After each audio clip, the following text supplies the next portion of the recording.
Alors, ce que je propose peut-être en attendant que Sonia nous rejoigne, c'est de commencer le tour de table et la présentation des différents intervenants. Donc, pour ma part, Yves Lorenchik, je travaille à l'Office cantonal de la durabilité et du climat sur la thématique de l'économie durable. Je suis accompagné de Ludovic, que je vais laisser se présenter très rapidement, qui, comme je vous l'ai dit, va synthétiser la partie questions-réponses. Donc, il fera notre modérateur questions. Ludovic, si tu veux dire deux mots. Oui, voilà, Ludovic Ray, bonjour à tout le monde. Je travaille au Fonds de soutien à l'économie durable avec mon collègue Yves à la promotion économique du coton nouveau et puis j'aurai le plaisir de synthétiser toutes ces questions comme l'a dit Yves. Bonjour. Parfait. Et puis, alors, David, je vous laisse peut-être vous présenter en quelques mots, quelques lignes. Oui, donc bonjour à tous, David Vernet, moi je dirige le département Travail, Santé et Environnement d'Unisanté. Je suis professeur à l'Université de Lausanne dans le domaine de l'exposition humaine. Très bien. Vous pouvez peut-être nous dire en quelques mots un petit peu quels sont les sujets sur lesquels vous travaillez. Bonjour Sonia. Oui, alors plus Bonjour, largement mon désolé, j'ai un petit département, problème je suis pas technique. tout seul. Pas Bonjour. de problème, on vient tout juste de commencer.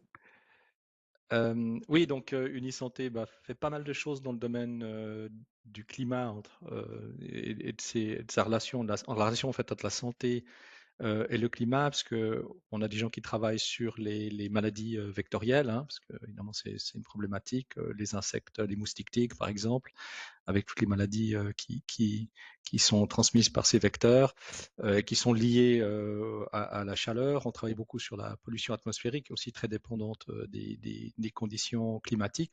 On travaille depuis quelques années maintenant sur le stress thermique, notamment avec l'inspectorat du canton de Genève pour la mesure du stress thermique sur les chantiers. Donc on s'intéresse à pas mal de domaines en relation avec l'évolution de l'environnement. Alors toujours des études, parfois des études de recherche, parfois des interventions de terrain. Alors sans doute pas encore assez parce que le domaine est immensément vaste et puis évidemment les ressources sont pas infinies.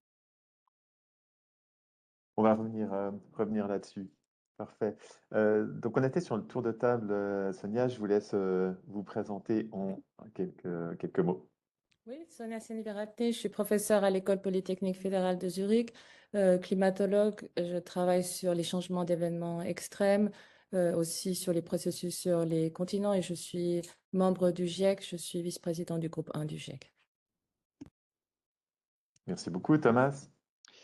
Bonjour, Thomas Innocenti. Donc, je suis expert en assurance à l'ECA, donc l'établissement cantonal d'assurance du canton de Vaud depuis 3 ans.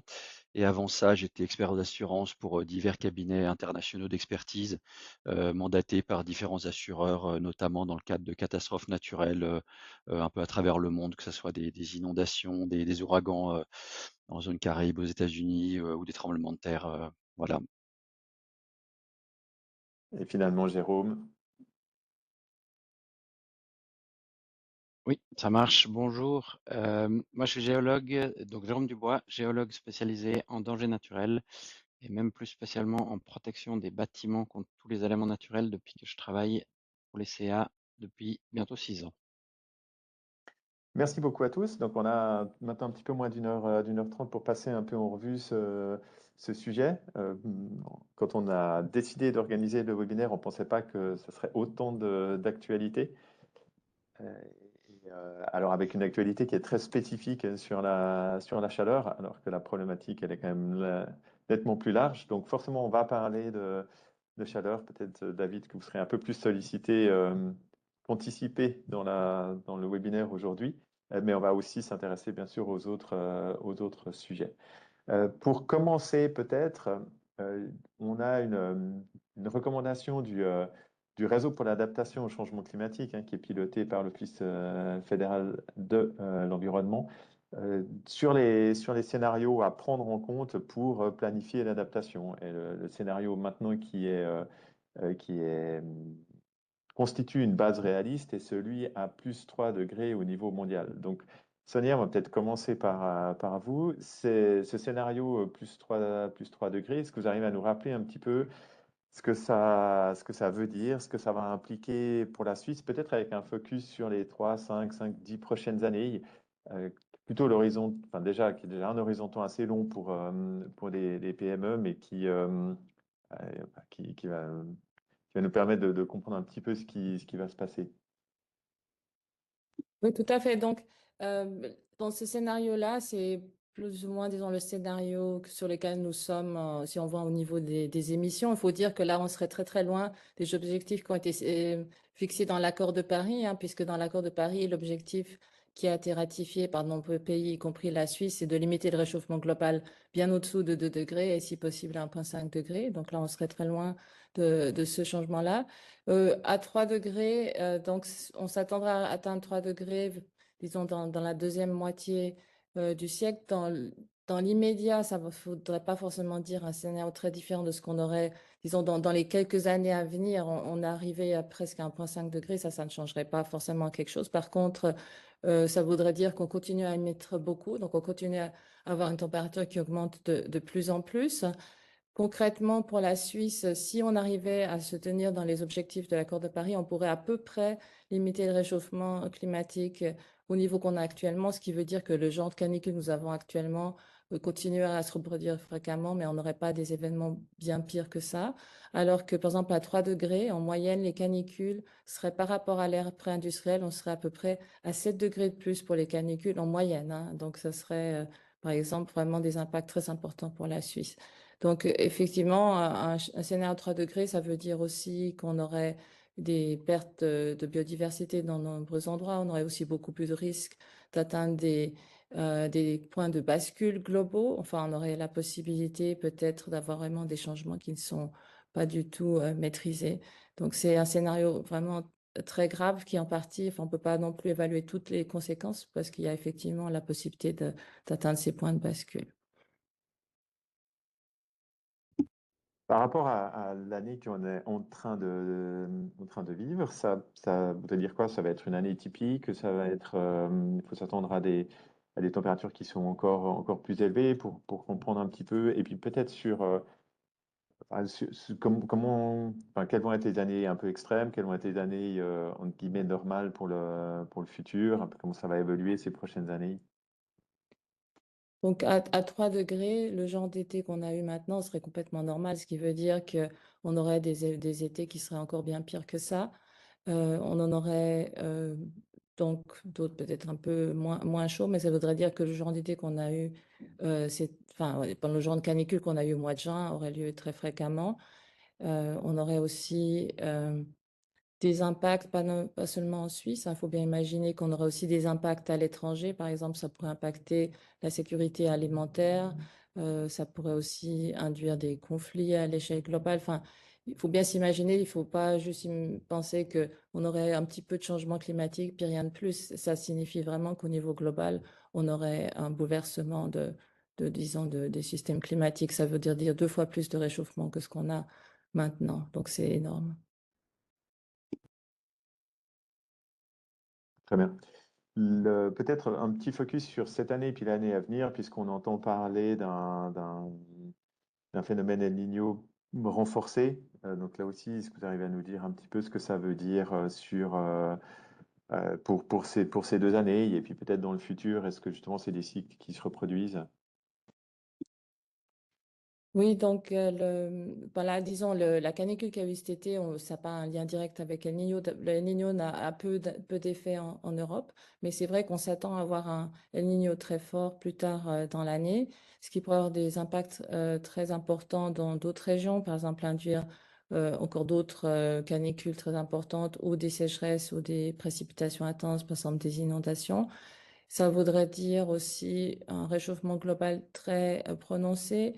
On a déjà dépassé la marque des 1,5 degrés en 2024. C'était aussi, enfin, la combinaison du réchauffement climatique, hein, qui fait que le réchauffement augmente chaque année. Mais en plus, quand on a un Niño, ça fait une augmentation supplémentaire durant cette année-là. Donc, on pourrait s'imaginer qu'on ait des températures des océans particulièrement élevées et peut-être à nouveau une température moyenne globale au-dessus de 1,5 degré. Donc ça voudrait dire qu'au niveau de l'année, on aurait eu à la fois des impacts très importants en Suisse, mais là, dans le contexte de ces canicules en Europe, il y en a eu aussi en Amérique du Nord, mais aussi de nombreuses autres régions du monde ont été affectées par des phénomènes climatiques.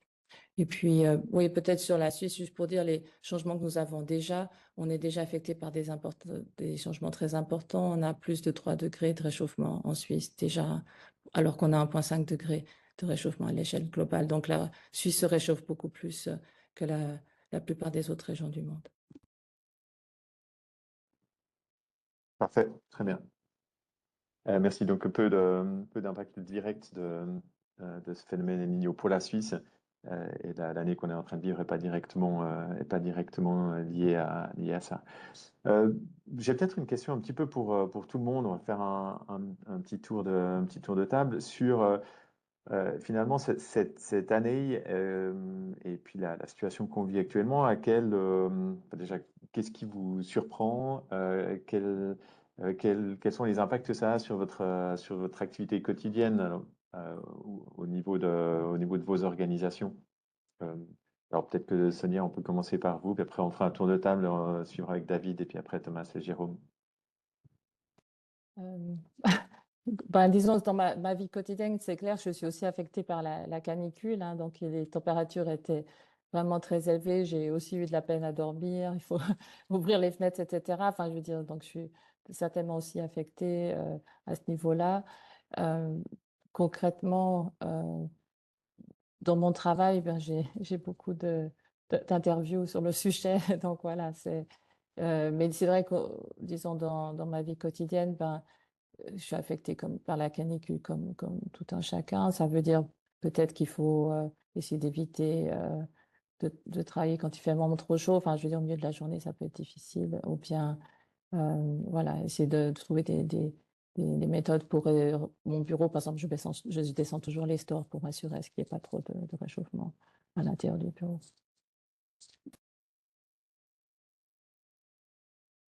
David? Oui, alors moi je fais pas partie des professions les plus exposées, hein. Donc au quotidien, je j'ai pas à me plaindre. Alors c'est sûr que ça change un peu. On a beaucoup de sollicitations en fait des autorités médiatiques parfois sur ces questions de canicule. Donc non, ça change un tout petit peu nos orientations et nos priorités, hein, d'action, même si tout le monde en parle et pas tout le monde est désireux d'investir dans la recherche dans ce domaine. Ça, c'est encore un autre sujet. Moi, ce qui m'étonne un petit peu, vous parliez d'étonnement, on a l'impression chaque année en été de découvrir la canicule. Il y a cette espèce d'étonnement. Puis je rejoins complètement le discours de Sonia. C'est quelque chose qui est récurrent, qui est prévisible, qui va s'amplifier. Donc, c'est une nouvelle normalité. Et je pense qu'on ne doit pas. Si on découvre le problème chaque année et qu'on se repose la question chaque année, c'est qu'on n'est pas prêt, on n'est pas adapté. Merci. Thomas, Jérôme, je vais vous passer la parole, puis après on reviendra, David, et puis on closera un petit peu vraiment le sujet plutôt canicule, chaleur, et puis impact santé humaine. Donc ça, on va revenir dessus assez rapidement.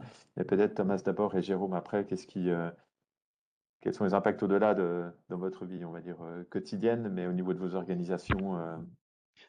Alors, à titre personnel, nous, on a la chance d'occuper un bâtiment qui est vraiment à la pointe de la technologie, puis c'est un bâtiment récent avec une ventilation, puis des températures qui sont contrôlées. Alors, c'est pas vraiment un système de climatisation, mais on a la chance d'avoir une température qui est très, très agréable pour travailler au jour le jour. Et puis moi aussi, j'ai la chance d'habiter un peu en altitude, donc c'est vrai que la nuit, je souffre un peu moins que les gens qui vivent en plaine. Voilà, pour dormir, c'est un peu plus facile. Moi, pour rebondir un peu sur ce que disait David par rapport au fait que les gens ont l'habitude de redécouvrir les canicules, moi justement, j'ai eu l'impression ces dernières semaines que les gens se rendaient compte qu'on allait vivre avec la canicule maintenant de façon récurrente et tous les étés. Et j'ai entendu cette expression dans les médias qui a un peu retenu mon attention, c'est sur le fait qu'on vit l'été le plus froid du reste de notre vie. Et je pense que vraiment les gens réalisent, voilà, maintenant, sont un peu face au mur et réalisent vraiment que le changement climatique est une réalité et qu'il va falloir vivre avec pour les prochaines générations de l'humanité.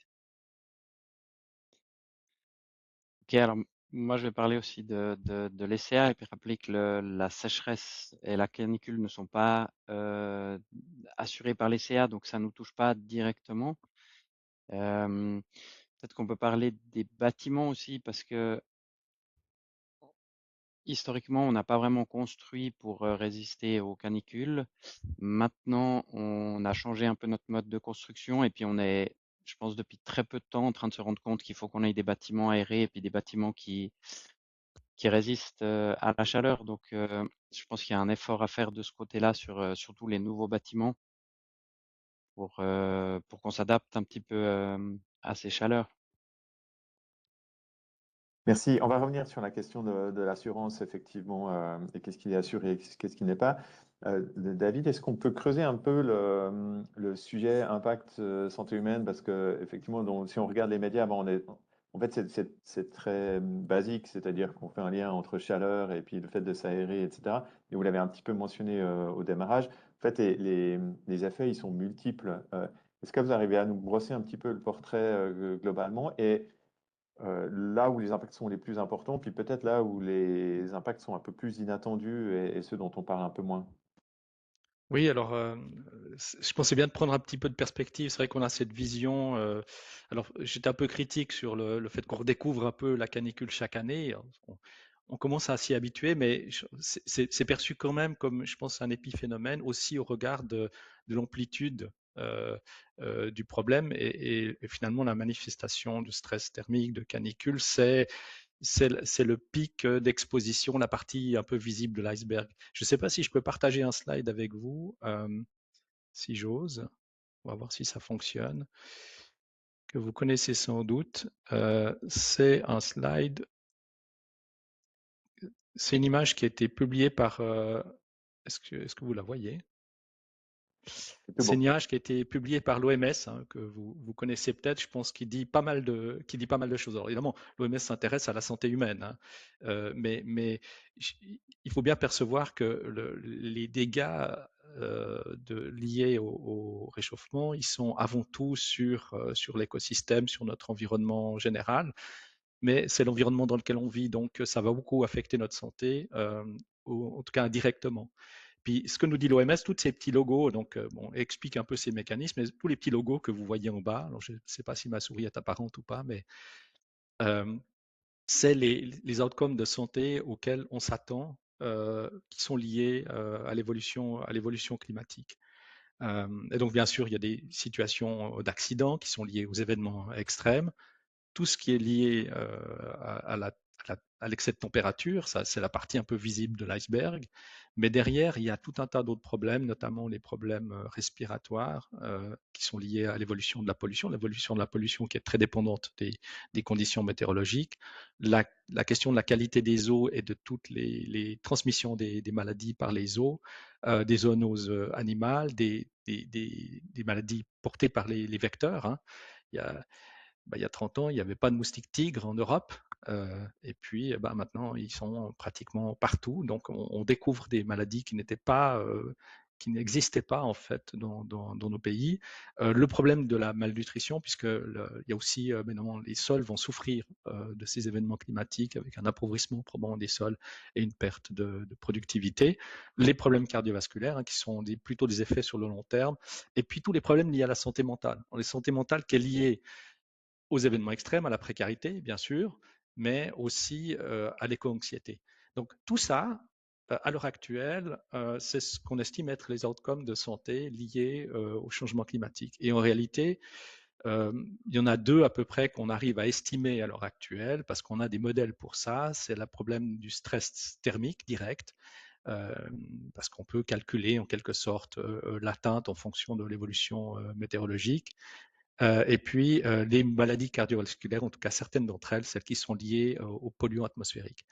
Puis c'est à peu près tout. Les autres, les modèles sont plus, enfin, on est beaucoup plus dans la divination. Donc, on a très peu en fait d'éléments quantitatifs. On sait que ça va arriver, Mais on a très peu d'éléments quantitatifs pour mesurer ça, et probablement ces effets indirects, hein, qui sont liés en fait à l'affect de l'environnement, du biotope, des sols, etc., et des eaux, vont être majeurs par rapport à la question des canicules et des effets directs du stress thermique. Donc c'est pas un paysage qui est très rassurant du point de vue de la santé, hein, bien sûr. Le, la bonne nouvelle, d'une certaine façon, c'est que la Suisse, bien sûr, connaît des épisodes extrêmes avec les canicules et donc va souffrir de ces événements-là, mais n'est pas parmi les pays aux premières loges de ces effets. Mais il faut quand même comprendre que c'est un mécanisme global et qui va affecter de façon durable notre écosystème et notre santé. Je pense que c'est le premier élément de perspective. Puis peut-être, si j'enchaîne sur un deuxième élément de perspective, c'est la question de la santé au travail. On parle des PME. Je pense que c'est vrai, on doit se soucier de la santé des travailleurs. C'est la responsabilité de l'employeur de protéger les travailleurs. Mais tant qu'on ne le pense pas comme un problème de société et qu'on n'adapte pas nos comportements en tant que société et pas seulement en tant qu'entreprise, on va pas véritablement résoudre le problème ou être capable de s'adapter en profondeur. Il y a déjà plusieurs années, un journal de santé publique avait un éditorial dont le titre était Les travailleurs seront les canaris climatiques.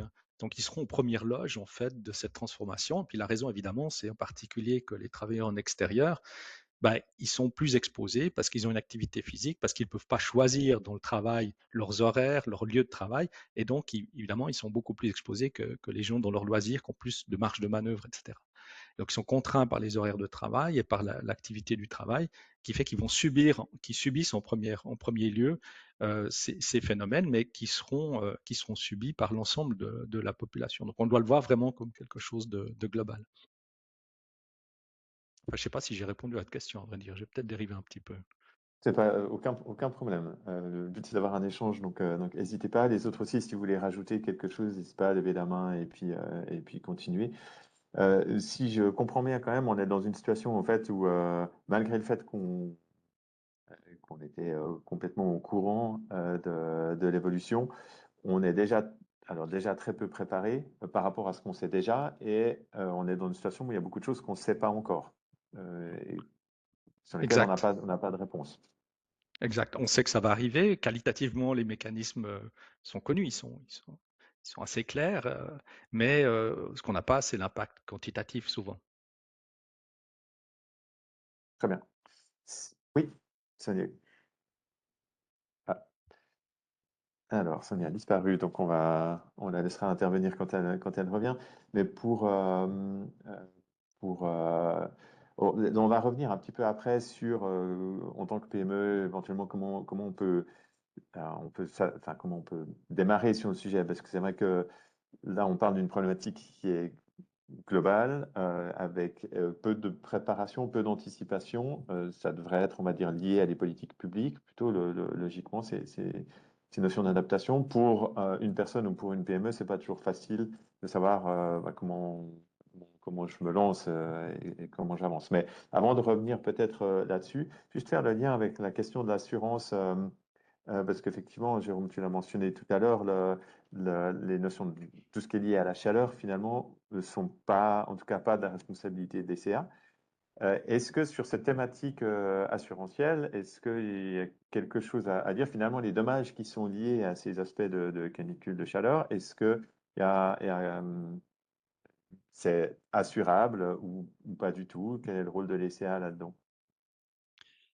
Je réponds du coup avant Jérôme.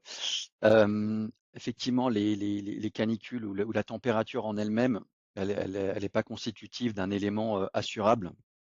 Les conséquences peuvent être assurées dans certains cas, dans certaines zones géographiques, par exemple la sécheresse où les températures vont entraîner des phénomènes de retrait-gonflement des argiles RGA, ce qui va entraîner des fissures sur les bâtiments ou des dommages structurels. Ça, effectivement, dans de nombreux pays. Alors nous dans le canton de Vaud, on a la chance de pas trop être affecté par ça, mais tous les pays autour de nous, que ce soit la France, l'Italie, l'Angleterre, l'Allemagne, ont ces problématiques de fait aussi parce qu'ils ont c'est des pays beaucoup plus grands, avec des coûts qui peuvent être très importants pour les assureurs et les systèmes de réassurance aussi qui vont derrière. Cela dit, encore une fois, le phénomène de canicule en lui-même n'est à l'heure actuelle que très peu assurable.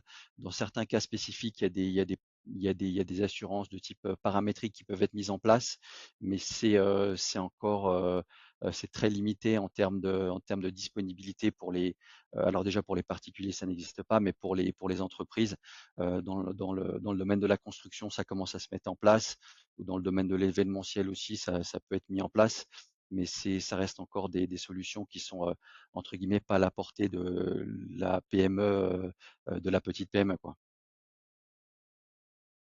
Sonia, vous vouliez compléter? Oui, je suis désolée, j'ai un petit problème technique avec Webex, mais c'est bon là.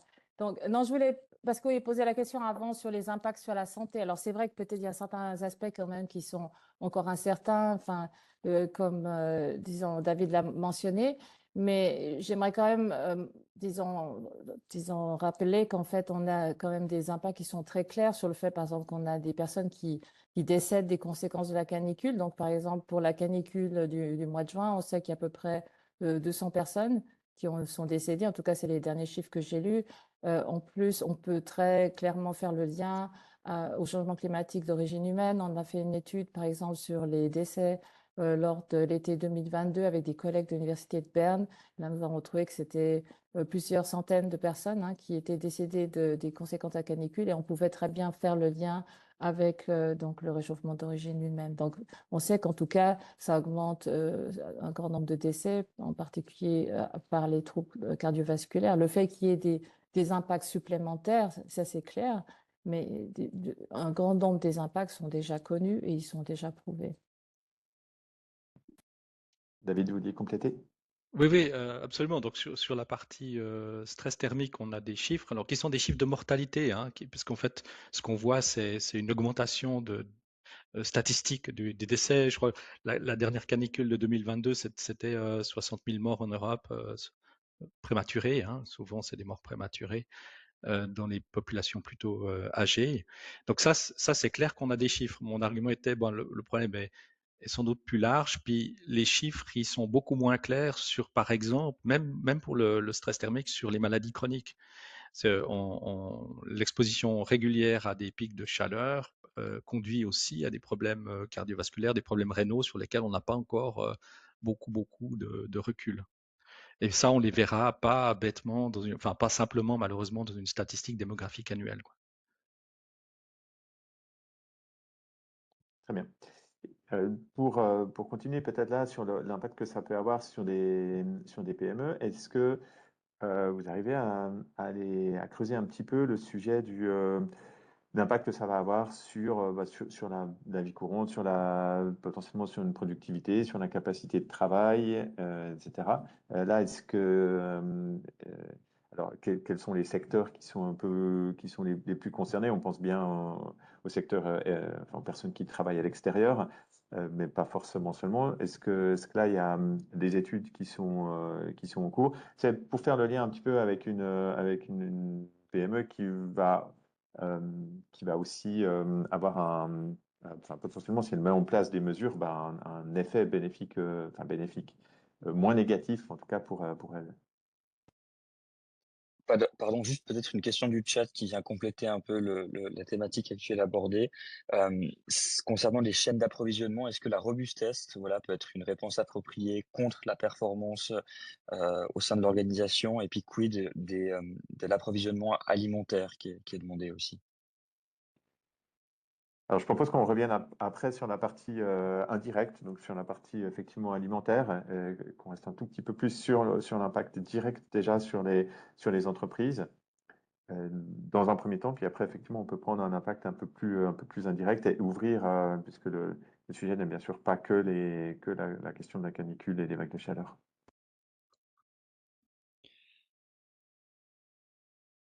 Alors pardon, ouais, David, la question était peut-être vraiment Elle sur était pour moi. Ouais, exactement. Je laisserai mes collègues après compléter, évidemment. Du point de vue, du point de vue de la santé, alors il y a des effets directs très clairs, hein, c'est ce qu'on appelle le stress thermique, c'est en fait un déséquilibre énergétique lié à une température extrême, puis qui a des effets très immédiats.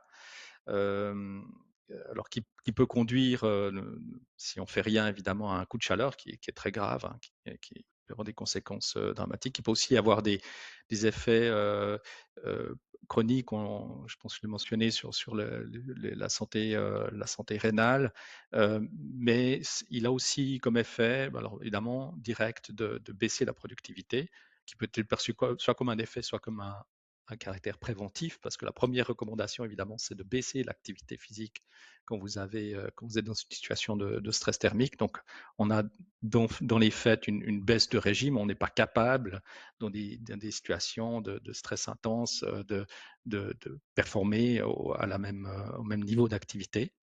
Puis la raison, c'est que, alors je ne sais pas si je dois l'expliquer en détail, mais disons, le stress thermique, c'est un mécanisme de balance énergétique. Le corps humain produit de la chaleur et on doit s'en débarrasser.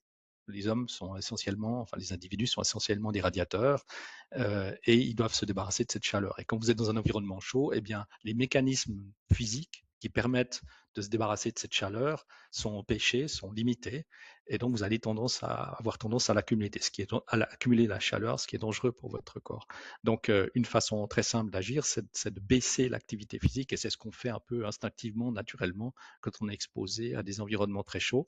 Et c'est ce qui conduit à une baisse de productivité. Si on ne le fait pas, évidemment, notre température centrale va augmenter avec des conséquences possibles sur notre santé. Donc, une des mesures préventive directe qui est donnée, outre l'hydratation, c'est évidemment les moments de pause, exactement pour cette raison.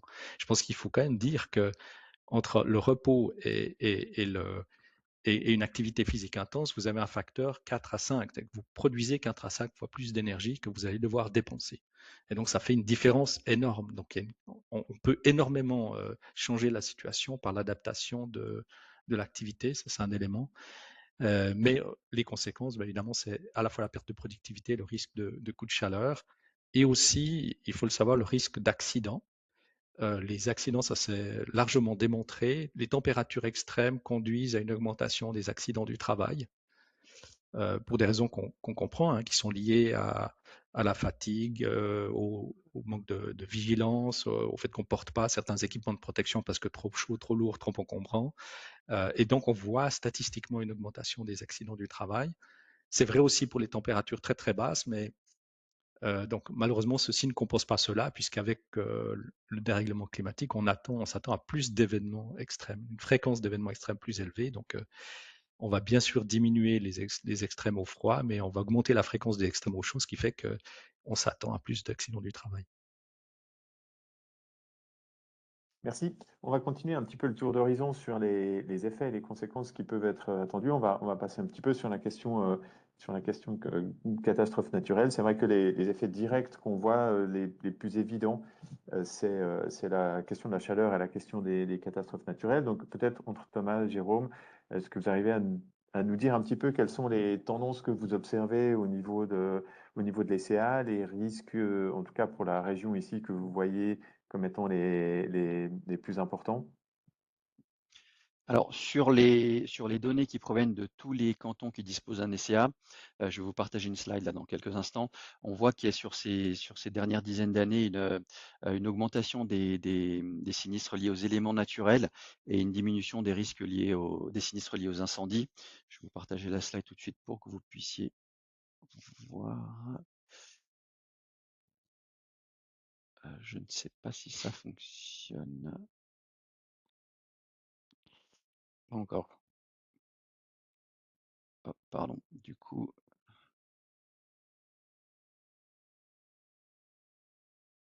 je ne sais pas si elle est visible à l'écran, la slide. Voilà, ok, parfait. Donc ça, c'est donc les courbes avec le taux en centimes par millier de francs et l'évolution donc depuis 1950. Donc on voit clairement que sur les éléments naturels, on a une augmentation constante avec à partir de 1999, donc qui est la tempête Lothar, des pics de sinistralité qui sont beaucoup plus importants et beaucoup plus fréquents. Et aussi, enfin pas vraiment parallèle, mais on voit que les incendies représentent de moins en moins un d'enjeu important pour les assureurs. Et il y a eu un croisement des courbes à partir de l'année 2012-2013. Ça se traduit notamment par des événements d'intensité beaucoup plus importants. Par exemple, sur les grêles, ces dernières années, on a eu des grêles avec des sinistralités relativement élevées. Depuis 2005, on a eu 3 gros événements, donc 2005, 2009, 2013, avec à chaque fois des règlements qui dépassent 60 millions de francs, voire même plus de 100 millions pour la grêle de 2013. Donc, on voit effectivement qu'il y a une récurrence d'événements isolés, mais avec des intensités beaucoup plus importantes que ce qui se produisait il y a encore une vingtaine d'années. Et peut-être je peux ajouter aussi que donc là, ce qu'on a vu, le graphique, c'était déjà conditionné à la valeur assurée. Donc plus on construit, plus on a de la valeur assurée, et donc c'est pris en compte dans cette statistique. Mais on a aussi changé de mode de construction depuis le début du graphique, les années 50, où on construisait en fait assez résistant. Et puis depuis, on a utilisé des matériaux plus légers, donc plus fragiles. On fait des grandes baies vitrées, on met des stores qui coûtent aussi assez cher, qui se détruisent assez facilement.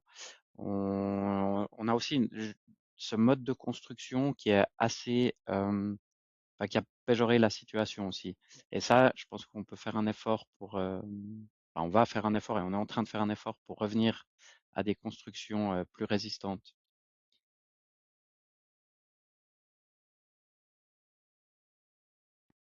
Sonia, vous vouliez compléter? Oui, bah, parce que justement, c'est vrai que là, lorsqu'on regarde les dégâts, c'est la combinaison de deux aspects. C'est à la fois dans disons les catastrophes elles-mêmes et puis effectivement l'adaptation ou non, par exemple, ben, du bâti à ces conditions-là. Je pense qu'il est important de rappeler dans ce contexte. Dans certains cas aussi, on peut avoir une augmentation de l'adaptation parce que, par exemple, pour les canicules, on a eu un très grand nombre de décès en 2003, en proportion, disons que les impacts étaient plus importants en 2003 parce que depuis, on a quand même eu un certain nombre de mesures qui ont fait qu'il y a une meilleure adaptation dans la société. Mais au niveau simplement des événements extrêmes, on a très clairement donc une augmentation des canicules, ça on voit une augmentation très claire. Mais par exemple aussi sur les précipitations, on a des statistiques très claires pour la Suisse qui montrent que en moyenne, les précipitations intenses sont, enfin, donc les précipitations très extrêmes qui peuvent induire des inondations sont 13% plus intenses et aussi 25% plus fréquentes. Donc, au niveau du changement climatique lui-même, on voit très clairement une augmentation, par exemple, des précipitations intenses. Pour ce qui est de la grêle, ce qu'on voit, c'est une tendance à une augmentation de la taille des grêlons, ce qui peut augmenter les impacts. Alors, je vais peut-être faire le lien avec Jérôme et Thomas notamment sur le lien entre sécheresse et tout à coup événements extrêmes en termes de pluie, etc. Est-ce que là vous voyez des évolutions ou enfin voir des évolutions, mais simplement aussi dans vos prévisions, dans ce que vous anticipez et puisque la manière dont vous préparez à répondre à ces enjeux-là, comment est-ce que vous les analysez? Alors, nous, par rapport à l'analyse qui est faite, donc au niveau de l'assurance, nous, on travaille sur des systèmes de modélisation. On travaille notamment avec le centre d'expertise sur les extrêmes climatiques Lecce pour tout ce qui est justement problématiques liées à la grêle ou d'autres événements. Sur la base de ces modélisations, on adapte au mieux le tarif, nous, les tarifs d'assurance pour assurer donc la pérennité du système mutualiste de l'ECA. Et au-delà de l'ECA, enfin au-delà de la partie assurance de l'ECA, une partie des primes qui sont collectées chaque année, des primes d'assurance, sont utilisées pour tout ce qui est prévention et justement améliorer la résilience du bâti dans le canton de Vaud, et notamment à travers la division prévention à laquelle Julien fait partie. Jérôme. J'ai autant pour moi, Julien. Oui, tu voulais compléter? Non, du coup, c'était très bien. Merci. Voilà.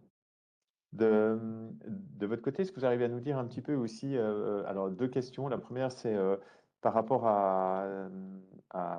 au bâtiment et ce qui est catastrophe naturelle en Suisse, peut-être quelle est la proportion de bâtiments qui sont concernés? Est-ce que ça concerne, enfin, est-ce que toutes les PME doivent se poser des questions ou est-ce que c'est très localisé? Et puis, l'autre question, c'est la question de l'assurance, c'est-à-dire qu'on pourrait se dire, OK, bah, les CA est là, donc s'il y a des dégâts, ils seront finalement remboursés. Est-ce que c'est si simple que ça? Je sais qu'il y a des coûts, typiquement, les coûts d'exploitation qui ne sont pas couverts.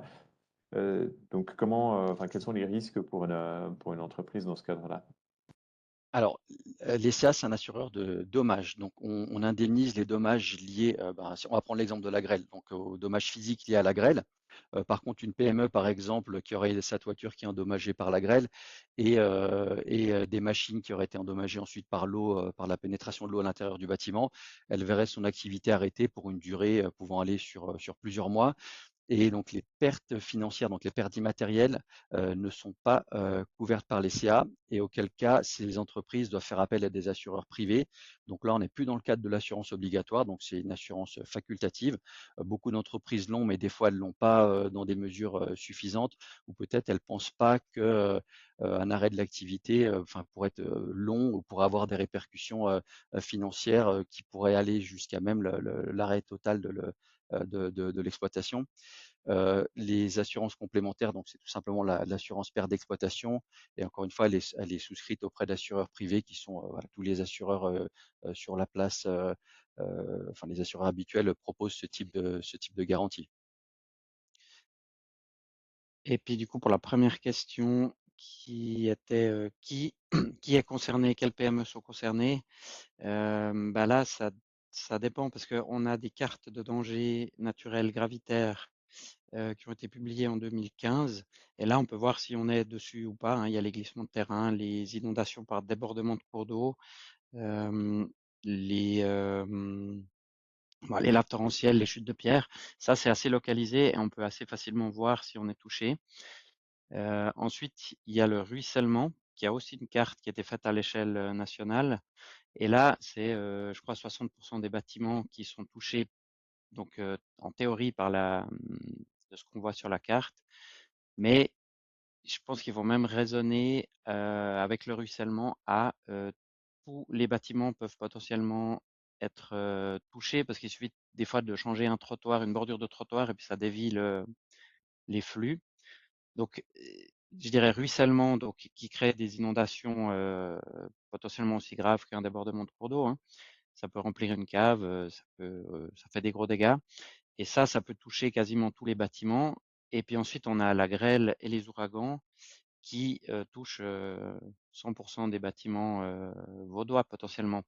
Il y a des zones, on sait le pied du Jura, les Préalpes ont un peu plus de potentiel de grêle, mais la dernière grosse, elle était sur Nyon. Donc ça peut toucher toutes les zones du canton. Donc personne n'est à l'abri, ça ne touche pas que les autres. Voilà le message. Merci. On a fait un petit peu le tour de la partie chaleur, un petit peu le tour de la partie événements naturels.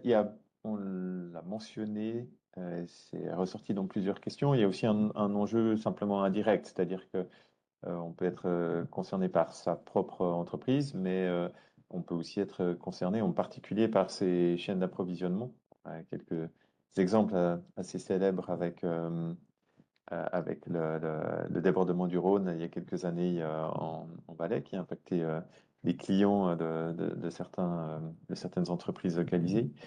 Est-ce que là, peut-être, Sonia, vous avez enfin, alors c'est extrêmement compliqué parce que forcément les chaînes d'approvisionnement sont très compliquées, les impacts qu'on va avoir dans les différents pays se multiplient, mais est-ce qu'il y a peut-être des tendances, des secteurs qui sont plus à risque? On pense notamment au secteur agricole. Mais est-ce que là, on peut élaborer un petit peu sur cette notion de risque un peu plus indirect et peut-être quels sont les secteurs en Suisse qui seraient concernés ou qui devraient y faire le plus attention. Oui, donc je pense que c'est un sujet certainement qui commence à émerger, hein. Donc c'est un sujet qui est aussi, euh, disons, évalué maintenant de plus en plus en détail. Un des problèmes principaux qu'on a, c'est que on a une augmentation des événements qui ont lieu en même temps dans différentes régions du monde. Donc c'est par exemple pour la sécurité alimentaire, ça veut dire qu'on a de plus en plus, avec plus de réchauffement global, on a de plus en plus le risque qu'on ait en fait les différentes régions agricoles du monde qui soient affectées en même temps par des événements extrêmes. Jusqu'à présent, on a généralement peut-être juste une région qui est affectée, mais ça veut dire que ça va pas affecter la sécurité alimentaire globale. Mais même dans ce cas-là, on voit déjà des impacts indirects. Par exemple, en 2010, il y a eu une canicule, des sécheresses très importantes en Russie qui avait impacté le prix du blé. Et certaines études suggèrent que c'était un des facteurs qui a induit le printemps arabe, hein, parce que les prix donc, du pain ont augmenté. Et ça a induit après des déstabilisations dans les pays, hein, qui normalement importaient ce blé parce que la Russie a arrêté d'exporter parce qu'ils ont gardé donc, la production pour eux-mêmes. Forcément, c'est important pour la Suisse, même si on est très riche, on importe quand même la moitié de notre nourriture, hein, de l'étranger, comme on le sait. On l'a vu aussi, par exemple, durant la crise du Covid, hein, le fait d'être riche ne protège pas forcément contre des risques d'approvisionnement, parce que s'il en va, disons, de la sécurité de la population, un pays ne va pas forcément décider d'exporter, par exemple, de la nourriture si sa population en a besoin, disons, pour survivre. Donc, on a des études qui montrent très clairement que le risque d'avoir toutes les régions agricoles du monde qui soient affectées en même temps par des événements extrêmes est beaucoup plus élevé à 2 degrés qu'à 1,5 degrés. Donc, on voit que ce risque augmente de manière très claire en fonction du réchauffement global. C'est, comme je disais, un sujet de recherche. On a un nouveau projet qui vient d'être financé en Suisse qui s'appelle NCCR ClimPlus. C'est un pôle national de recherche, hein, avec 47 chercheurs dans toute la Suisse, dans lequel nous travaillons sur les événements extrêmes et la société, et qui inclut aussi cette évaluation des impacts par les chaînes d'approvisionnement et des impacts indirects. On peut aussi penser simplement aux impacts sur la place financière suisse. Là, forcément que la place financière suisse est très exposée. On a la plus grande partie des avoirs sont à l'étranger. Donc, s'il y a des impacts à l'étranger, si on a une déstabilisation financière, par exemple, ça aura aussi des impacts forcément pour la Suisse. Donc, je pense qu'il ne faut vraiment pas voir la Suisse comme une île isolée du reste du monde. Si on a des dommages très importants à l'étranger, ça aura aussi des impacts pour de nombreux secteurs de l'économie et aussi pour notre sécurité, par exemple la sécurité alimentaire. Merci. Peut-être pour Jérôme et Thomas, est-ce que on est effectivement dans un système en Suisse où finalement les entreprises et les particuliers sont relativement bien protégés enfin protégés, assurés en tout cas sur ces aspects d'éléments naturels? C'est pas forcément. Est-ce que vous avez un peu une vision de quelle est la situation à l'étranger et notamment pour une entreprise qui aurait des fournisseurs à l'étranger, quels sont les risques associés à ces catastrophes naturelles auprès de ces fournisseurs? Est-ce que ces fournisseurs sont assurés? Est-ce qu'ils ont euh, est-ce qu'ils vont pouvoir ensuite fournir les produits comme prévu? Alors, sur les chaînes d'approvisionnement, je vais prendre l'exemple un peu technologique. En 2011, il y avait eu les inondations en Thaïlande, moi, auxquelles je m'étais rendu, et il s'est avéré que beaucoup de chaînes et tout ce qui est, par exemple, tous les matériaux supraconducteurs étaient fabriqués à l'époque en Thaïlande. Est-ce qu'il y a eu un impact important sur l'approvisionnement, tout ce qui était disque dur, tout ça à l'époque, et un événement sur un pays à l'autre bout du monde peut avoir un impact sur l'ensemble des autres pays pour la fourniture d'équipements informatiques. Donc ça entraîne soit une augmentation des coûts évidemment par rapport à l'offre et la demande, mais des fois à des arrêts complètement de chaîne. Un autre exemple qu'on a vu aussi, c'était pendant le Covid, beaucoup de fabricants d'automobiles ont dû complètement arrêter les chaînes de production puisqu'il n'y avait plus du tout les composants qui provenaient de pays asiatiques qui étaient à l'arrêt à cause du Covid. Donc on voit qu'il y a vraiment un lien entre des producteurs qui se situent en dehors de la zone en Europe ou en dehors de l'Europe, qui peut avoir un impact sur l'approvisionnement, donc soit en produits technologiques, mais même soit en nourriture. Là, au niveau de l'assurance, pour une PME en Suisse, la seule possibilité, c'est encore sur des assurances par rapport aux pertes immatérielles. C'est des produits qui s'appellent, excusez-moi pour l'anglicisme, mais Contingency Business Interruption. Donc, c'est des garanties qui permettent de couvrir une perte de marge en raison de l'arrêt de l'approvisionnement d'un fournisseur. C'est pareil, c'est plutôt des types d'assurances qui sont pris par des gros groupes, par des multinationales, plutôt que par des PME, parce que c'est des taux de prime qui peuvent être relativement élevés. Mais sinon, malheureusement, le seul moyen pour les PME, c'est de diversifier donc ces chaînes d'approvisionnement, plutôt que de, entre guillemets, mettre tous leurs œufs dans le même panier avec un fournisseur qui provient d'une zone en dehors de la Suisse ou en dehors de l'Europe. Merci pour compléter un petit peu.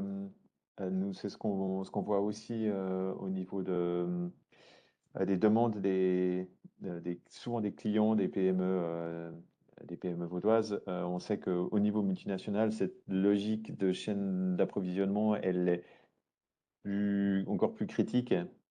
Et puis, la notion de risque sur ces chaînes d'approvisionnement se développe de plus en plus. Donc, on voit venir. Le dernier exemple en date que j'ai, c'est des entreprises dans le domaine agroalimentaire qui commencent à chercher à avoir des indicateurs sur le côté régénération du sol auprès de leurs fournisseurs agricoles pour commencer à pouvoir évaluer est-ce qu'en fait ma chaîne d'approvisionnement, enfin, quel niveau de résilience est là par rapport à ces problématiques. Donc c'est quelque chose qu'on voit venir et on imagine que la plupart, enfin, les PME seront de plus en plus touchées par des sortes d'analyses de risque qu'elles doivent fournir à leurs clients pour pouvoir garantir finalement qu'elles ont une certaine résilience par rapport à ces sujets-là. Donc, et on sait toute l'importance que peut avoir la demande client auprès des PME. Sonia, vous vouliez compléter? Oui, non, je voulais encore compléter sur le fait que certaines entreprises peuvent avoir des sites de production à l'étranger. Donc, il y a une entreprise suisse, je ne vais peut-être pas mentionner son nom, mais qui a qui a des nombreux sites de production. C'est pour des trains qui a été impacté triplement lors de précipitations extrêmes en 2024, parce qu'ils avaient un site de production à Valence qui a été inondé à la suite des précipitations extrêmes. Ils avaient aussi un site de production en Autriche qui a aussi inondé, et ils avaient encore un site de production au Valais qui a été inondé la même année. Donc c'est vrai qu'il y a les questions d'approvisionnement, mais bien réaliser aussi que de nombreuses entreprises suisses ont en partie aussi des activités à l'étranger. Et donc c'est pour ça que c'est essentiel aussi de vraiment réaliser qu'on est affecté au-delà des frontières de notre pays. Très bien, merci.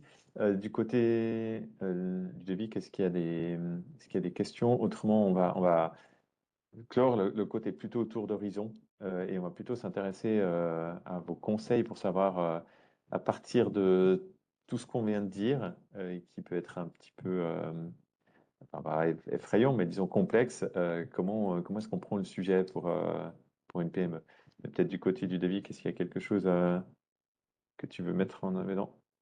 Une question qui a été posée sur la façon de communiquer face à l'urgence du réchauffement climatique. Est-ce qu'il faudrait pas, la question est, est-ce qu'il faudrait pas être un peu plus direct, sans ambiguïté, pour alarmer les PME vaudoises et donc essayer d'une certaine manière de les forcer en fait à prendre des mesures préventives? Alors, je ne sais pas si quelqu'un souhaite répondre à la question. Oui, Sonia? Oui, je crois que ça a été mentionné au début. Enfin, c'était peut-être David qui avait dit que c'est surprenant que chaque fois qu'on a une canicule, enfin, justement, que les personnes semblent être surprises. Enfin, je pense qu'on n'a plus l'excuse d'être surpris. Voilà, donc on a publié, par exemple, c'est l'automne passé, les scénarios climatiques suisses qui montrent quels sont les changements qui ont déjà lieu en Suisse, donc au niveau des canicules, mais aussi des précipitations extrêmes. Les sécheresses aussi augmentent en Suisse. Donc ça, c'est déjà démontré. On est dans un climat qui a changé très fortement. Il n'y a pas d'excuse pour pas prendre ce facteur en compte. Enfin, on a parlé avant aussi des cartes, par exemple, de risques. mais certaines de ces cartes de risque ne sont pas adaptées. Elles n'ont pas pris en compte le changement des précipitations extrêmes, par exemple les risques d'inondation. Enfin, donc c'est important vraiment d'intégrer ce risque climatique maintenant parce que le climat dans lequel nous vivons actuellement est complètement différent de celui qu'on avait au XXe siècle. Donc, je dirais simplement pour les PME vaudoises, je pense que certainement certaines d'entre elles sont peut-être plus affectées que d'autres, mais vraiment réaliser, c'est pas juste une canicule et puis après on aura peut-être des conditions normales pendant 20 ans. Non, ce genre de conditions que nous avons eues maintenant et aussi les précipitations extrêmes, par exemple en 2024, il y a aussi des inondations à Lausanne en 2018. Ce genre de conditions, elles ont lieu de plus en plus fréquemment, elles sont de plus en plus intenses, donc il faut les prendre en compte si ça impacte l'activité de la PME. Merci, c'est une excellente transition. On va peut-être, alors déjà peut-être du côté santé et travailleurs, David, c'est la PME qui souhaite maintenant se dire par où je commence sur ce sujet. Quels sont les conseils que vous avez sur comment prendre le problème? Et puis peut-être, est-ce que vous avez des exemples aussi de PME, d'entreprises, d'entités qui ont mis en place un certain nombre de mesures pour, euh, pour peut-être le rendre un petit peu plus concret? Alors, il y a des recommandations génériques qui sont assez claires de la part des inspections du travail, du SECO, de la SOVA, où il y a tout un tas de mesures qui sont proposées, d'ailleurs, dans lesquelles on propose aux entreprises d'évaluer le niveau de stress thermique dans les périodes caniculaires, mais pas que. Le stress thermique, c'est pas que la canicule, puis c'est beaucoup lié à l'activité physique. Donc, il y a déjà des moyens d'évaluer la situation qui sont existants, plus ou moins sophistiqués, parce qu'il ne suffit pas toujours de regarder la température ambiante, si on pense au problème du stress thermique. Il faut, j'ai vu passer dans le chat une question sur l'humidité, c'est très juste, donc c'est une température corrigée pour ces phénomènes d'irradiation d'humidité, puisqu'on doit prendre en compte tous ces mécanismes qui affectent en fait l'échange entre le corps humain, l'échange thermique entre le corps humain et l'environnement. Puis les mesures de prévention qui sont proposées, elles visent en fait à encourager ces mécanismes. C'est de l'hydratation, c'est de l'ombrage, c'est des choses assez simples. Mais il faut bien comprendre que le préventeur, l'organe de contrôle, il donne des mesures qui sont génériques. Et puis, je pense que les entreprises ont une grosse marge de manœuvre en termes organisationnels. Parce que finalement, ce qui fait que la contrainte thermique, elle est aussi importante dans ces périodes en milieu professionnel, c'est qu'on est dans le travail, on est contraint par des horaires et par des activités. Et donc, les entreprises sont maîtres de ça en très grande partie. Donc, alors pas que, ça aussi, je pense, une vision sociétale et culturelle sur les horaires de travail, par exemple sur le fait d'autoriser certains travaux beaucoup plus tôt le matin, ce qu'on n'autorise pas toujours pour des raisons de nuisance. Donc il y a peut-être des choses à faire évoluer. On doit apprendre des pays du Sud, mais je pense que les entreprises ont aussi une grosse marge de manœuvre sur l'organisation du travail. Donc je vous donne deux ou trois exemples, alors je ne suis pas toujours sur le terrain évidemment, mais on entend des choses intéressantes dans les entreprises de construction, par exemple, dans lesquelles on avait fait des mesures. Il y a des sensibilités qui sont très différentes. Et les entreprises qui nous disent, nous, en fait, on essaye de décaler les horaires de travail tant qu'on peut. Et puis, la règle maintenant, c'est une entreprise de gros œuvres, tous les lunchs se prennent dans les fondations, en fait, dans la cave du bâtiment. Alors, évidemment, il y a moins de lumière, c'est moins sympa, mais pendant 1 heure, les gens sont au frais et ils sont à l'ombre. Ils sont protégés des pires effets de la chaleur et ils ont 1 heure où ils peuvent récupérer et s'hydrater. Donc il y a beaucoup d'adaptations comme ça qu'on peut faire en fonction de l'activité. Dans l'agriculture, alors c'est souvent pas des PME, c'est souvent des indépendants, mais ils ont une grande marge de manœuvre. Ils ont surtout une activité qui est très variée. Ils ont des activités administratives, ils ont des activités à l'atelier, dans la ferme, puis ils ont des activités dans les champs. Et en fait, si on y réfléchit, vous pouvez organiser votre journée de façon à éviter, par exemple, à prévoir les activités à la ferme ou mécaniser dans les périodes les plus chaudes, les plus exposantes, et faire les activités manuelles dans le champ le plus tôt possible le matin ou le plus tard possible le soir pour éviter ces contraintes. Et quand vous êtes dans un tracteur climatisé, protégé des UV solaires, l'enjeu du stress thermique, il n'existe plus. Donc on a pas mal de possibilités quand même de repenser en fait l'organisation du travail. Mais il faut penser, il suffit pas de distribuer des bouteilles d'eau ou des glaces pour faire plaisir. Il faut réfléchir à cet équilibre en fait, à l'activité physique et comment est-ce qu'on va durablement changer l'organisation de l'entreprise. Ça va revenir tous les étés, donc changer l'organisation de l'entreprise pour donner des espaces un peu plus protégés et organiser le travail le plus pénible dans des périodes qui sont les plus fraîches. Ça, je pense que c'est hyper important. Aussi, peut-être un petit détail, enfin, on parlait d'assurance tout à l'heure. Dans le canton de Vaud, il y a une expérience intéressante qui a été faite depuis quelques années. Il y a un fonds de compensation pour les événements extrêmes qui a été utilisé historiquement pour le froid. Hein. C'était pour éviter à titre préventif davantage d'accidents du travail. On compensait les entreprises qui décidaient d'arrêter le chantier. Alors évidemment, c'est pour la construction, d'arrêter le chantier en raison des froids extrêmes. Ça permettait à l'entreprise de ne pas perdre d'argent, même si organisationnellement on comprend que c'est compliqué, l'entreprise ne perdait pas d'argent. Et puis, ça a été un encouragement à faire de la prévention et arrêter la casse quand on était dans des situations un peu trop dangereuses.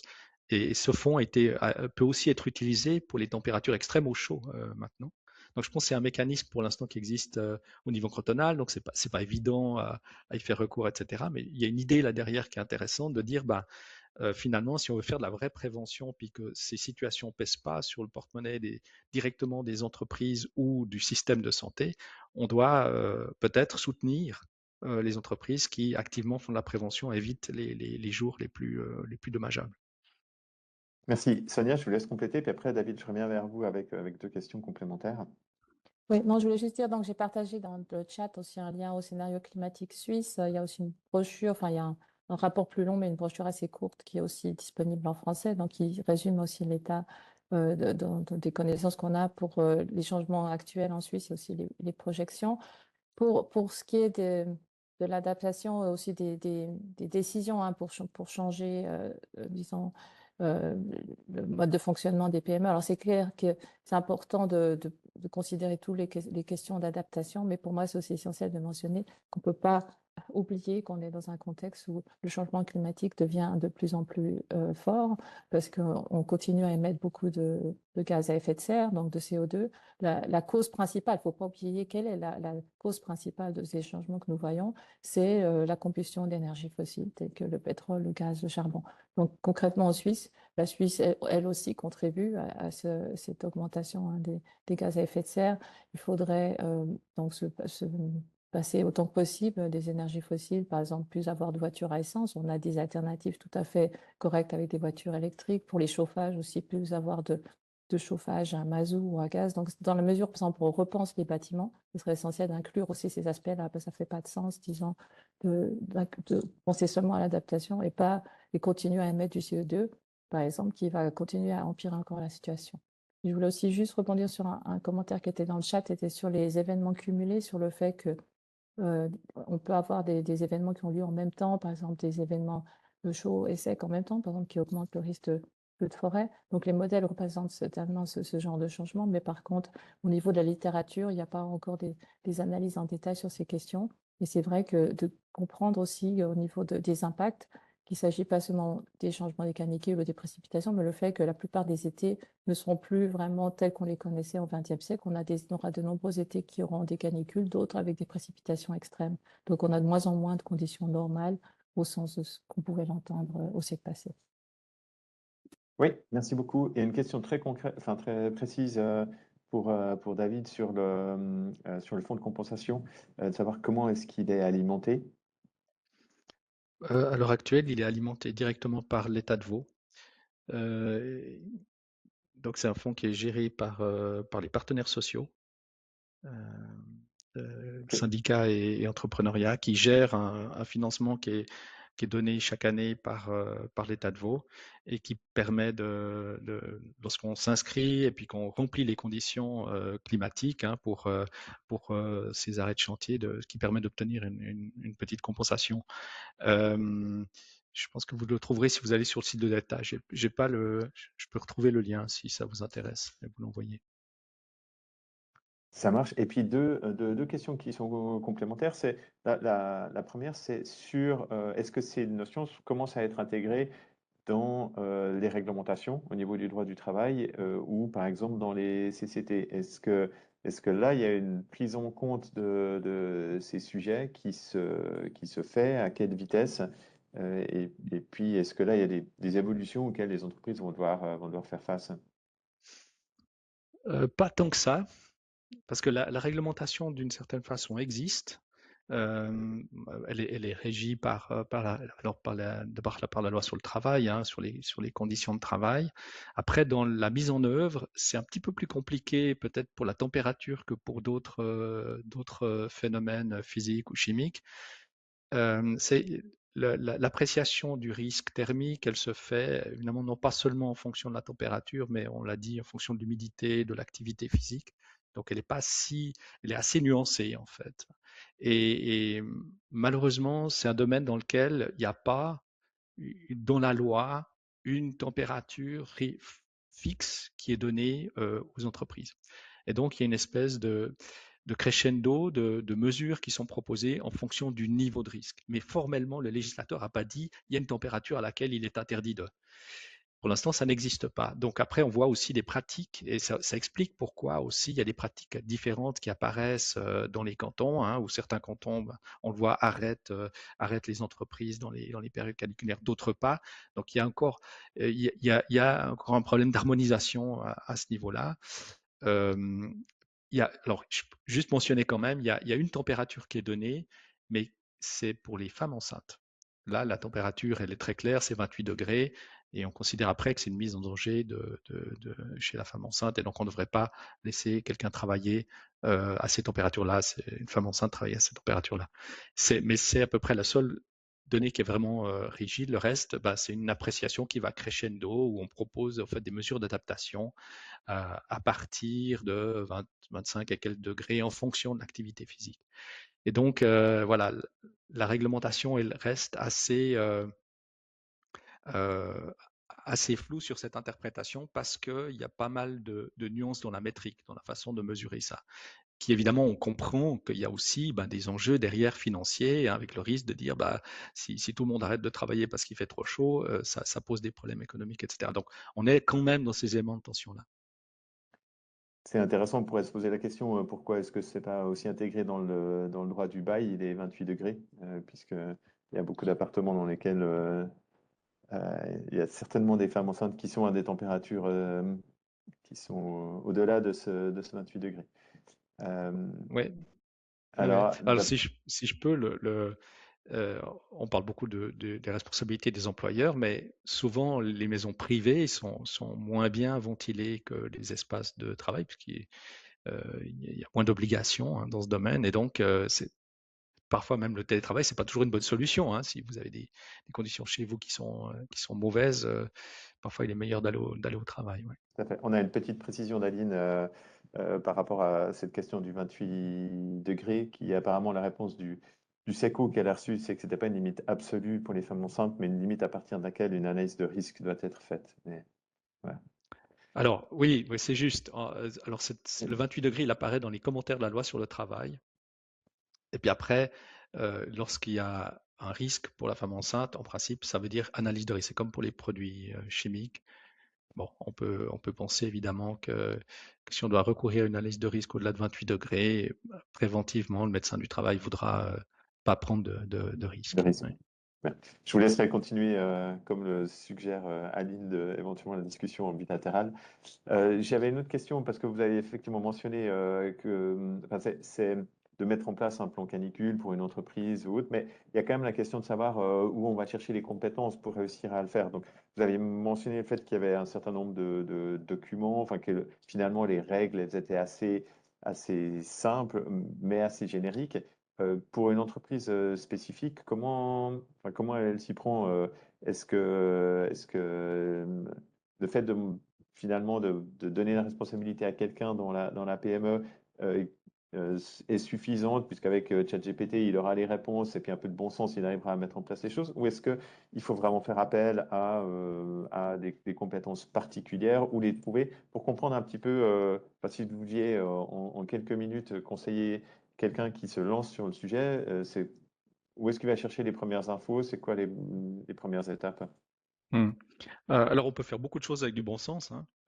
Puis il y a pas mal déjà d'outils à disposition. Après, on peut pas exclure des situations de travail très compliquées euh, où il faut des solutions peut-être techniques plus élaborées, mais les règles générales, elles sont assez claires. Il y a des documents qui ont été publiés notamment par le SECO, par la SUVA, donc qui sont des bons supports pour donner les directions. Puis après, effectivement, c'est en fonction de l'organisation du travail, c'est à l'entreprise d'adapter ou de trouver une solution qui convienne à son organisation. Alors, en principe, c'est quand même le périmètre, la responsabilité des gens qui, dans l'entreprise, sont en charge de la santé et sécurité au travail, donc des chargés de sécurité ou des spécialistes MSST, si on en a. Souvent, les PME n'ont pas de gens in-house, parce que c'est des petites entreprises, mais parfois elles adhèrent à des solutions de branche. Donc, ça veut dire qu'il y a des compétences au niveau de la solution de branche pour peut-être les aider. Et puis, c'est ces responsables de santé et sécurité qui devraient prendre, en principe, ce problème en main. Euh, sur la base de la documentation existante, on peut faire beaucoup de choses. Puis, si vraiment il y a besoin d'un spécialiste, après, l'étape suivante, évidemment, si on a des problèmes très compliqués, bah, ça veut dire qu'il faut appeler un hygiéniste ou un médecin du travail. Mais souvent, c'est le rôle du coordinateur de sécurité de faire ce relais-là et de décider à quel moment il arrive à se débrouiller tout seul et puis à quel moment il a besoin d'un problème plus technique, d'un avis plus technique. On peut penser à des situations compliquées, hein. Par exemple, on parlait beaucoup des travailleurs en extérieur. Là, la situation, elle est assez claire. Maintenant, je sais aussi qu'il y a des questionnements dans les entreprises à caractère peut-être industriel. On peut penser aux blanchisseries, enfin nettoyage industriel, où vous êtes dans une halle qui évidemment est ouverte aux quatre vents, donc qui est quand même soumise à l'aléa climatique, et donc la température intérieure va quand même être dépendante beaucoup de la température extérieure, avec en plus des sources de chaleur spécifiques à l'intérieur. Et là, c'est des places de travail qui peuvent être extrêmement contraignantes, hein, dans les périodes caniculaires. Puis là, il y a peut-être des solutions plus élaborées qu'il faut envisager.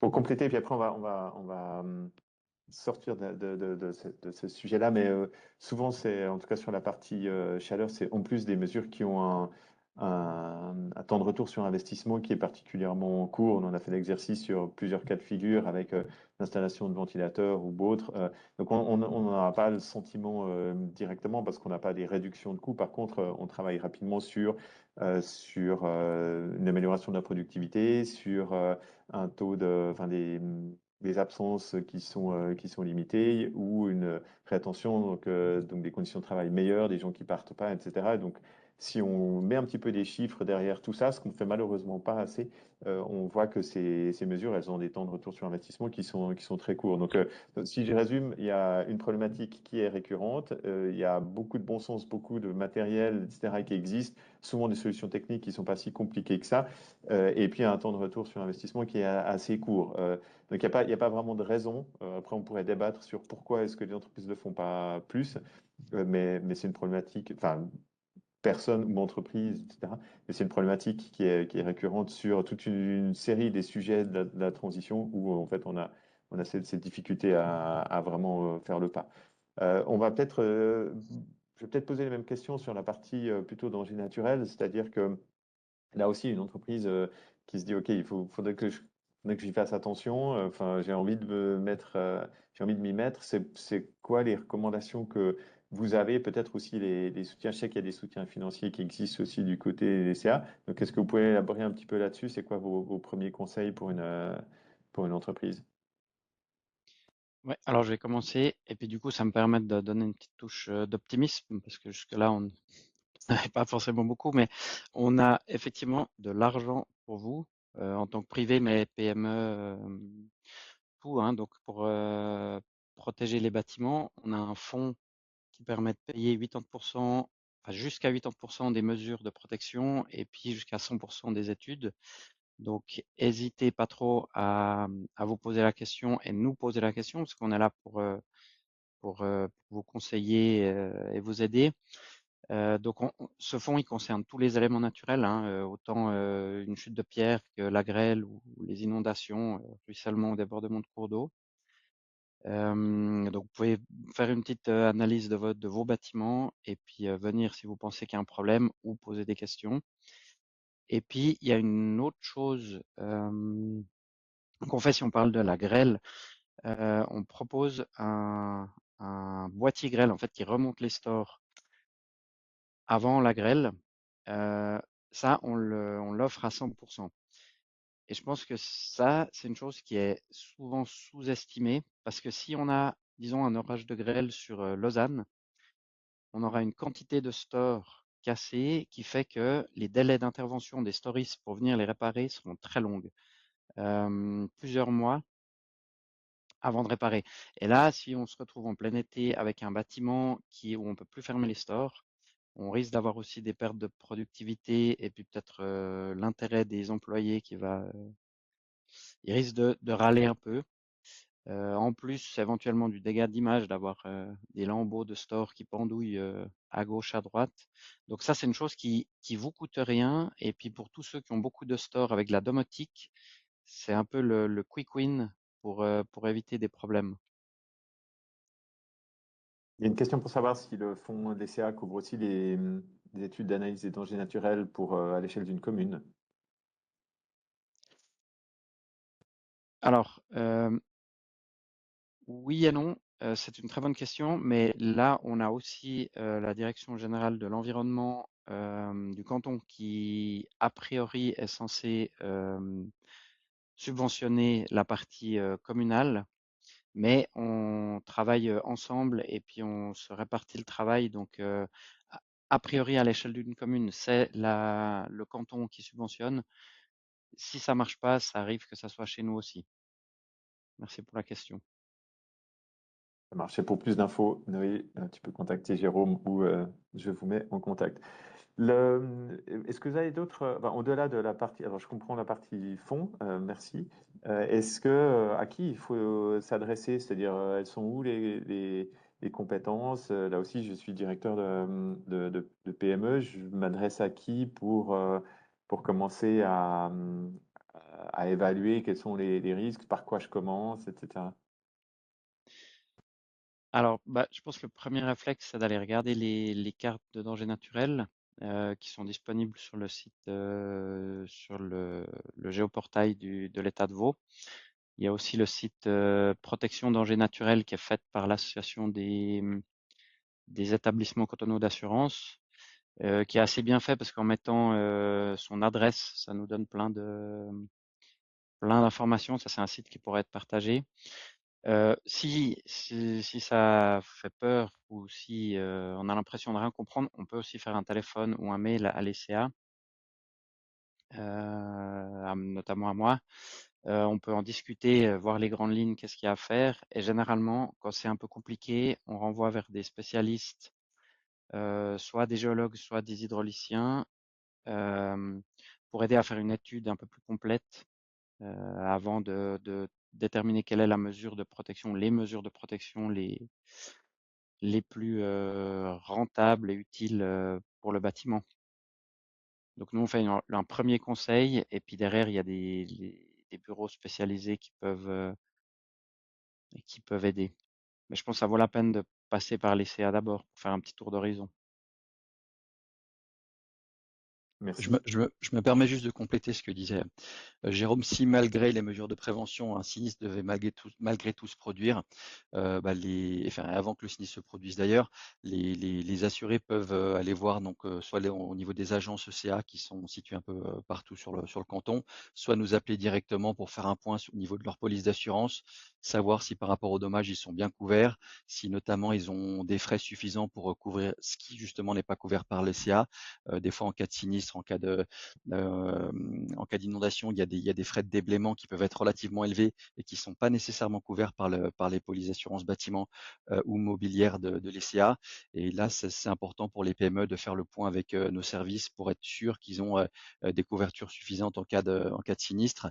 Et au-delà, pour les aspects financiers, ils peuvent se rapprocher soit soit d'un assureur privé, s'ils en ont un, soit de courtiers qui ont l'habitude de conseiller les entreprises sur ces thématiques. Merci beaucoup. Avant de vous poser une ou deux dernières questions, je voulais juste revenir sur un commentaire, une question qui est apparue dans le chat, de savoir est-ce qu'on pourrait aussi plutôt discuter ou de voir quelles sont les solutions en termes de politique publique, politique d'entreprise pour limiter le réchauffement. Ça a été un peu mentionné par Sonia aussi. C'était pas forcément l'objectif aujourd'hui de vraiment travailler sur la partie politique publique parce que euh, à ce moment, il faut des représentants, notamment de certaines politiques publiques, pour pouvoir l'exprimer. C'est un thème qui, bien sûr, est intéressant, bien sûr, est important, et je le note et j'en parlerai avec mes collègues et pour voir si on pourrait compléter, enfin, ou refaire un autre webinaire. D'ailleurs, ça me fait faire le lien avec le fait que sur les 5-6 minutes qui restent, n'hésitez pas, pour les gens qui participent, comme c'est la première fois qu'on fait un webinaire table ronde, n'hésitez pas à nous redire, à nous faire vos commentaires en disant est-ce que c'est pertinent, est-ce que c'est utile, est-ce que c'est intéressant, et est-ce qu'il y a d'autres thématiques qui vous intéresseraient, puisque c'est quelque chose qu'on peut multiplier. De notre côté, plus avec une logique entreprise, parce que c'est notre rôle à l'État, mais j'ai des collègues qui s'occupent des communes ou des politiques publiques et autres, et donc on pourrait multiplier les thèmes. Donc n'hésitez pas à nous mettre des commentaires là-dessus dans le chat, comme ça on a un petit peu vos retours sur la pertinence, les points d'amélioration et les sujets qui vous intéresseraient. Et Sonia, je vous donne la parole tout de suite. Oui, peut-être juste quelques points là-dessus. Donc, j'ai mentionné la cause principale du réchauffement climatique qui continue à augmenter, c'est la combustion d'énergie fossile, donc la combustion de pétrole, gaz et charbon. La solution principale, en fait, elle existe, c'est de passer aux énergies renouvelables. Donc, à ce niveau-là, oui, il y a des solutions aussi en Suisse d'avoir plus de solaire, plus d'éolien. On a déjà beaucoup de production hydroélectrique, ce qui est positif. Après, d'utiliser cette énergie donc sous forme électrique, donc passer, comme mentionné, des voitures à essence plutôt à des voitures électriques ou sinon des transports publics. Et puis, pour les chauffages, ça c'est très important. Donc, ne plus avoir de chauffage à mazout ou au gaz, mais passer plutôt à des pompes à chaleur, de chaleur à distance ou géothermie. Voilà, juste peut-être, comme on parlait des bâtiments, il y a certaines mesures qui peuvent être à la fois utiles pour l'adaptation et aussi pour la réduction des émissions. C'est par exemple l'isolation des bâtiments. Donc, si on a des bâtiments mieux isolés, on va mieux résister à la chaleur, mais aussi on va émettre moins de CO2 parce que le chauffage doit être moins, disons, utilisé. Donc, juste, il y a certaines mesures qui font sens. C'est important quand même aussi de penser, si on commence à faire des rénovations dans le bâtiment, penser à ces deux aspects en même temps. Merci. Et peut-être la dernière question, qui est une question tour de table pour avoir un petit peu votre avis à tous, c'est quelles sont les mesures d'adaptation que vous avez pu voir mises en place par les entreprises qui sont qui ont le mieux fonctionné, qui sont pas forcément les plus rentables, mais qui ont montré les meilleurs résultats. Est-ce que chacun, vous avez quelques exemples?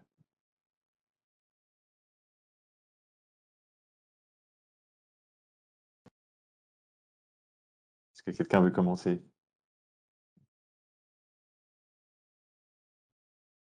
Voilà. Moi, au niveau de l'assurance, j'ai pas vraiment d'exemple particulier à donner. C'est juste par rapport à l'organisation du temps du travail qui a été abordé légèrement plus tôt, par rapport aux entreprises. Par exemple, un couvreur, s'il peut effectivement commencer à travailler dès 6 heures du matin et quitte à raccourcir ses journées, je pense que ça lui permettra voilà, d'éviter d'exposer ses salariés à des températures extrêmes, tout en préservant une partie de sa productivité. Même s'il n'aura pas nécessairement une journée complète, au moins il pourra maintenir un certain niveau de production sur la journée. Après, au niveau de l'assurance pure, malheureusement, j'ai pas d'exemple concret à vous donner là. Et malheureusement, moi non plus. Très bien. Mais bon, je ne travaille pas non plus directement avec des entreprises, mais certainement, je pense que l'aménagement du temps de travail fait sens. Enfin, là, on peut aussi peut-être s'orienter d'après les pays qui sont plus souvent exposés à ce genre de conditions. Par exemple, les pays méditerranéens qui ont cette tradition de la sieste à midi, ou puis peut-être qu'ils vont se lever effectivement plus tôt, utiliser plus les heures en soirée. Donc ça fait sens. Mais je voulais aussi quand même mentionner avec, par exemple, les travaux de construction, vu que je suis affectée directement par mes voisins. Donc, effectivement, les travaux de construction qui commencent plus tôt, ça veut dire aussi plus de bruit pour le voisinage très tôt le matin. Voilà. Donc, il y a quand même, enfin, il n'y aura peut-être pas de solution miracle, mais certainement essayer d'éviter les heures au milieu de la journée et puis aussi accepter peut-être de réduire le temps de travail. Enfin, je veux dire, si je crois que David l'a mentionné, il y a plus de risques aussi de faire des erreurs, d'avoir des accidents, par exemple dans les chantiers. Il vaut mieux ne pas travailler plutôt que d'avoir ces accidents qui ont lieu.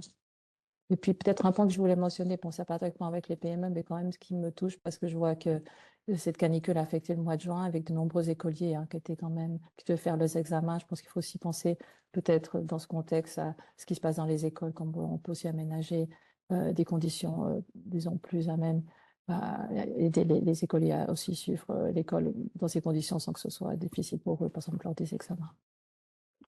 J'ai peut-être deux points encore. Alors, l'organisation du travail, les horaires, hein, c'est essentiel. Alors, c'est souvent pas que le fait des entreprises. Et parfois, on mentionnait les chantiers, ben, on doit changer en tant que société et puis se dire aussi, accepter que les communes, que le canton acceptent que certains chantiers, que certaines activités démarrent plus tôt le matin. Puis pour l'instant, c'est pas encore dans les mœurs parce que souvent les entreprises de construction qui souhaitent faire ça se heurtent à des règlements parfois communaux qui leur empêchent de faire ça pour des raisons de voisinage. Mais voilà, est-ce qu'il faut mettre en balance le confort des voisins versus la santé des travailleurs? Donc c'est un choix politique et puis qu'on doit se poser en tant que société. Donc, mais c'est vrai, autant que possible, aménager les horaires de travail. Puis je voulais quand même citer un autre exemple qui me semble hyper intéressant parce que on est quand même dans un pays riche dans lequel il y a beaucoup d'écoles d'ingénieurs, dans lequel on a des solutions, on a une certaine technicité. Et puis, je trouve qu'il y a beaucoup d'avenir dans la robotisation et l'automatisation de certaines tâches. Alors, on recherche, il y a des choses qui se développent avec des drones hyper intéressantes, par exemple dans les travaux de façade des bâtiments. Alors, ça ne veut pas dire qu'on remplace les travailleurs, ça veut dire que le travailleur, il change de rôle. Ça devient le pilote d'un drone qui est sous un arbre avec une télécommande et puis le drone il peint la façade à sa place. Donc lui il a une activité physique largement réduite et puis il est à l'ombre et ça fait toute la différence. Voyez. Donc on doit penser aussi à ce type de développement et ce type de recherche. D'une certaine façon, on a déjà réussi dans la voirie. Parfois on voit les gens qui tondent les bordures de route. C'est un travail extrêmement pénible qui se faisait il y a quelques années au fil exclusivement, où les gens sont au soleil à tenir l'appareil qui est relativement lourd. Donc c'est un travail qui est pénible dans les périodes de chaleur. De plus en plus maintenant, vous avez des robots tondeurs et puis l'opérateur, en fait, il est à côté et il dirige le robot tondeur finement avec une télécommande. Puis ça réduit énormément son activité physique, qui est un élément essentiel du stress thermique, et puis ça lui permet peut-être de travailler à l'ombre. Donc il y a des solutions, mais encore faut-il trouver des solutions pérennes qui conviennent à l'activité. Merci beaucoup. Ça sera le mot de la fin pour ce webinaire. Juste deux, trois points de mon côté. Effectivement, si le retour est intéressant et pertinent, on va probablement continuer à faire ces webinaires pour répondre à la suggestion, Nathalie. La thématique du stress hydrique et de l'eau est effectivement un des sujets qu'on a imaginé pour cette deuxième moitié d'année. Donc, c'est possible qu'on vienne avec un webinaire spécifiquement sur ce sujet-là. C'est l'occasion pour moi de remercier tous les intervenants pour vos participations, les personnes les participants qui sont là. J'espère que c'était intéressant. Encore une fois, n'hésitez pas à continuer à nous mettre des commentaires ou nous écrire pour nous dire si c'était pertinent et nous donner des conseils pour faire évoluer le tout. Un grand merci, une très bonne journée à toutes et tous. Et puis, on va essayer de faire en sorte que cette transition accélère. Un grand merci, bonne journée et puis à bientôt.